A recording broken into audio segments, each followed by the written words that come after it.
hello, happy Friday. It is time to talk about a book. Surprise. And today, again, surprise, that book is Anatomy, a Love Story by Dana Schwartz. This is a historical gothic young adult novel that follows our heroine, Hazel, as she is on the precipice of a lot of life changes, as the world around her is on the precipice of a lot of changes as well. So she is a young woman who's coming into her own in Edinburgh in 1817-ish, so around turn of the century, in that perfect kind of gothic era where the limits of science are being pushed and the world is kind of re-establishing itself around people. And it is unfortunately mirroring our own time in a way, in that there is a fever kind of ravaging the city and we're seeing a resurgence of it. So Hazel actually fell victim to this fever the first time it came through, and she actually lost her older brother to this fever. So while it's kind of more given circumstances, although it does come into play a lot more later, it is kind of central to establishing Hazel's world, because her mother has really pulled away in mourning and is like coddling her younger brother, but she's really not paying much attention to Hazel. Meanwhile, Hazel is it's understood that she's going to be marrying their family's cousin. It's a long-standing kind of arrangement. The cousin is inheriting a title, so it's a lot of security.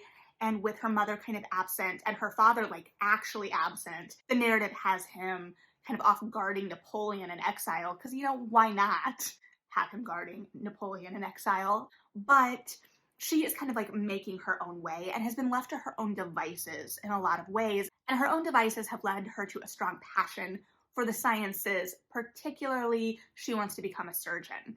And so the whole novel is kind of set around this conceit that she is going to get into this class to study to become a surgeon, and she ends up pretending to be her brother. Well, not exactly her brother, but wearing her old brother's clothes. And so the beginning of the novel is kind of getting her to this place. And because of science the way it was at the time, our other main protagonist, Jack, is a lower class young man who actually is a resurrection man. And what that means, in case you don't know, is that he digs up dead bodies and sells them to science. So we definitely have that kind of gothic darkness of what science was at the time, right? It's the Mary Shelley Frankenstein, the Island of Dr. Moreau type traditions that we're pulling on here. So we've got a lot going on in this novel and a lot to kind of keep track of. We've got Hazel trying to become a surgeon and getting kicked out of class when it's discovered that she's a woman. We have this fever that is ravaging. We have a mystery with things going on with the resurrection men and some danger in this field, so to speak. We kind of open on a mystery angle to that. We have a romance. We have her relationship with her family and the young man she's supposed to marry, and maybe some conflict there on whether that will come to fruition. And so there is a lot going on. And like I said, at the beginning, it reads as very straightforward historical fiction to me, which I wasn't expecting, but also didn't mind. I really, really loved the voice of this book. And the pacing itself kept us reading. The sections felt short, but it felt at the same time like it took us a while to get the ball rolling in terms of like the main action. There was still that very pressing conflict, but it was a little bit slower. And the third person really played into that as well. And I loved the third person in this. I really, really loved it. I think it contributed to how successful I found the voice. It also rooted itself in a lot of the kind of ugliness of the body. And I've talked about this before in terms more of novels that I feel may be using it a little gratuitously in an effort to shock us as readers, and that doesn't really pay off. But here it kept us kind of rooted in the real nature of what it meant to be a surgeon at this time. There was a lot of the body. There was, you know, the discussion of pus and ooze and what it kind of smelled like to cut into a cadaver that had been brought in from the cemetery from a resurrection man. And so it didn't, you know, push past the point where it felt like it was trying to gross us out. It didn't go to like Edward Carey little novel levels, which I love that. That's supposed to really make us feel uncomfortable and at the same time normalize bodily functions. And here it's kind of rooting us in what the reality of the body is. And I really loved the class difference that it drew as well. Particularly following Hazel and Jack, we were able to see the realities of someone that was a little bit more upper class. Hazel, I don't think, had a title herself. The whole idea was that she was going to be marrying into a title, but we saw the privileges that were allowed her. It talked about the idea of her wearing white gloves and staining her gloves. And then we have someone like Jack, who is living upstairs in a theater and later an abandoned theater because the plague shuts the city down. And so we saw the reality of what it was to make a buck and what people might be driven to in terms of making a buck in relation to Hazel and particularly Jack. And we did get some chapters from Jack's point of view because we were in that third person. It made it possible to kind of follow him occasionally. I would actually argue that we didn't follow him enough. So we got little glimpses and almost in an attempt to kind of deepen him, because the subtitle of the book is a romance. And so there is a romantic plot between Hazel and Jack. I may get into some small spoilers here, so if you're not looking for any spoilers, click away, that's fine, but I'm gonna try to avoid like the big spoilers in terms of like the big stuff. But the subtitle is a love story. So as a reader, I'm going in expecting a love story. And in a way, I think that that subtitle actually hurt the reading experience a little bit.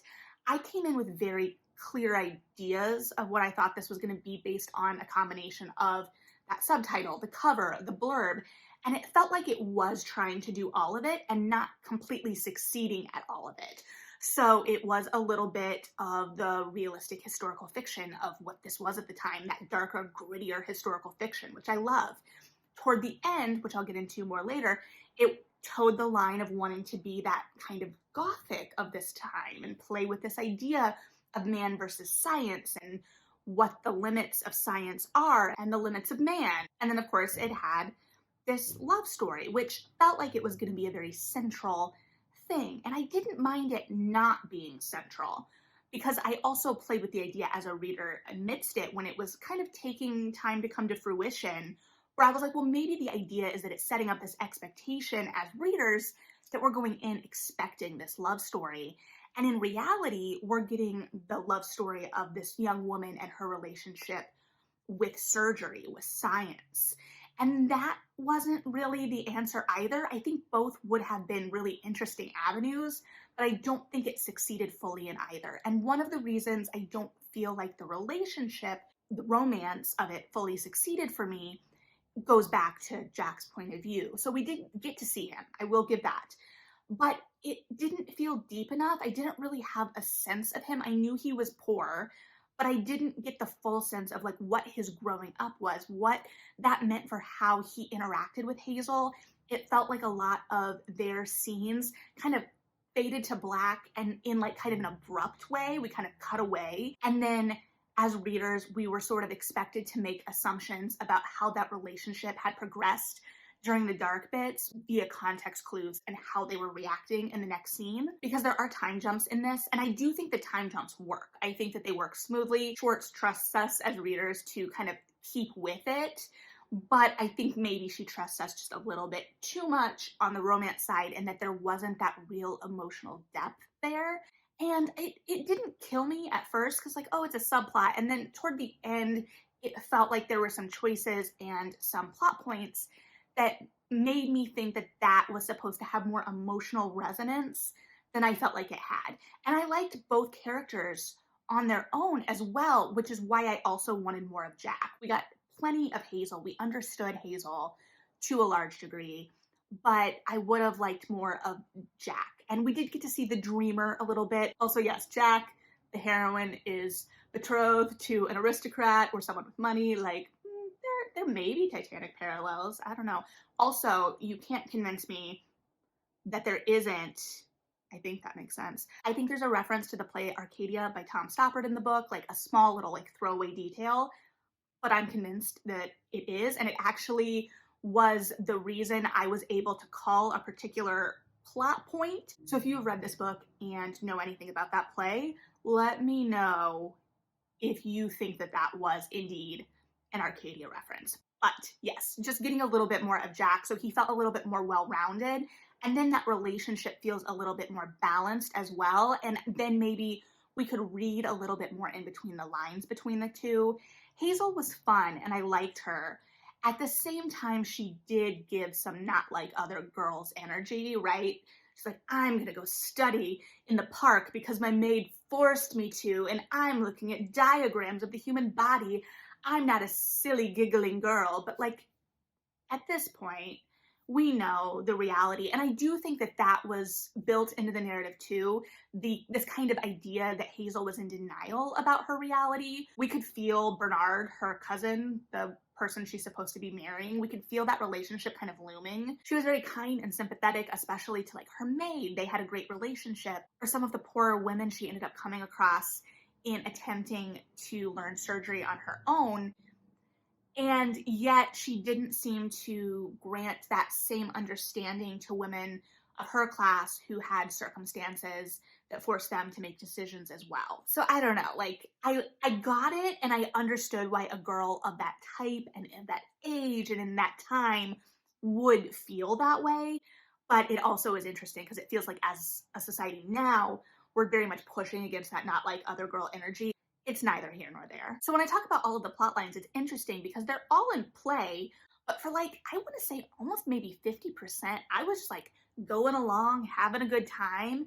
And then I was like, wait, doesn't the blurb say that she gets kicked out of school and like has to study on her own? And that hadn't happened yet. And I was like, okay, are we behind? What's happening? And the pacing wasn't a problem for me in terms of readability. This was incredibly readable, so engaging. I had a great time. But when all of the different plot threads started coming into play, it was like, okay, how are we going to resolve this? How are we going to resolve that? It felt like we were kind of establishing, and I'm like, okay, what's going to happen? Especially as in the second half of the novel, we have to lean a little heavier into that mystery plot line because we've been playing everything very straight. And then we start hearing about people going missing. And there is a prologue of sorts that kind of shows something happening to some resurrection men in the cemetery. So we got that in the back of our heads the whole time. We're like, something's not right. In the meantime, the fever is progressing around the city. And this is where the class difference stuff really comes into play. And I think this was some of the most successful stuff in the book. We see, Hazel at dinner and people talking about the surgeries they're going to get. And there's some liberties taken here to make points. And that's even played out within the practicing surgeons we do see. We have kind of like the celebrity surgeon who goes to the aristocratic salons and is kind of a star. And then we've got the surgeon who's a surgeon because he has to be and has to make money, and that's his profession. And it's this surgeon, not the idealized surgeon, but the practical surgeon, that is the one that kicks Hazel out of school. And I loved his speech because, yes, it is rooted in misogyny, as this would be at the time, but it's also rooted in a lot of class resentment. He was motivated by practicalities and the reality of what causes a lot of men to practice surgery, and he views Hazel as just kind of it being a lark, right? That she's not serious. And while I obviously don't agree with that sentiment, it would be easy for people at that time, and especially if you're this doctor who's going into the homes of these aristocratic families, and yet you are looking at blood and gore every day, and just that real difference. And I think that visual difference and that visual sense, this idea that the upper classes can kind of look away from a lot of that blood and gore. So when I talk about that being present in the narrative, it's important for that because it shows that distinction. I even think that juxtaposition could have been played up more. And I think that that's where I get or end up or fall on a lot of these plot lines, plot points, elements at play here, is that I love all of the elements at play. And I don't necessarily think that the book is doing too much. I just don't know that it successfully or fully utilizes or resolves all of them. So I love everything it's doing, and it definitely, I can see the threads kind of braiding together at the end. It's just a very rushed end. And because some of the plot lines, emotionally especially, that weight didn't feel like it was totally there. Some of the decisions felt a little odd. And then on the Gothic side of things, in terms of the tension, yes, we did start to kind of ramp up. We knew people were kind of going missing. We had the fever. So was it the fever or was there something else at play? And so there is that sense of danger, but not really. Everything is kind of there or not. And I feel like the Gothic didn't show up early enough. And then when the end kind of goes more Gothic in terms of themes, in terms of camp, a little bit, it felt a little out of place. So I liked all that was there. I liked all the ingredients. I just don't know if they existed in the proper proportions to really get to the full effect of what was being done here. So it goes back to just kind of wanting more of everything. And again, I know we can't dwell too long in any of these things. So I don't think it's about, tons more pages or lots more exposition. I think that there may have just been a maneuvering. I think if we felt the danger kind of building in that second half a little bit more, the tension rising would kind of help us bridge from the more realistic to the more Gothic, kind of taking us out of that realism a little bit more. Not that it was pure realism. I'm not saying that, but just kind of like bridge that in terms of tone and atmosphere a little bit. I don't know. But ultimately, the voice was really successful for me. And the pacing, as much as I say, it took a second to kick in, the pacing wasn't slow. It kept moving. I felt like I was going somewhere and I was invested and interested in where we were going next. I just think where we were going next could have been smoothed out a little bit. But I really enjoyed my reading experience. Now, would I have taken a love story off of the cover of the book? Probably. Yeah, I would actually be really interested to hear what other people thought of that aspect. Well, I would be interested to hear what you thought of all aspects. And I have been babbling for a while. My mouth is getting kind of dry. So I'm going to go get a drink, but you guys let me know what you thought of this one. Thanks for hanging out. Read something good, like and subscribe if you feel like it, and yeah,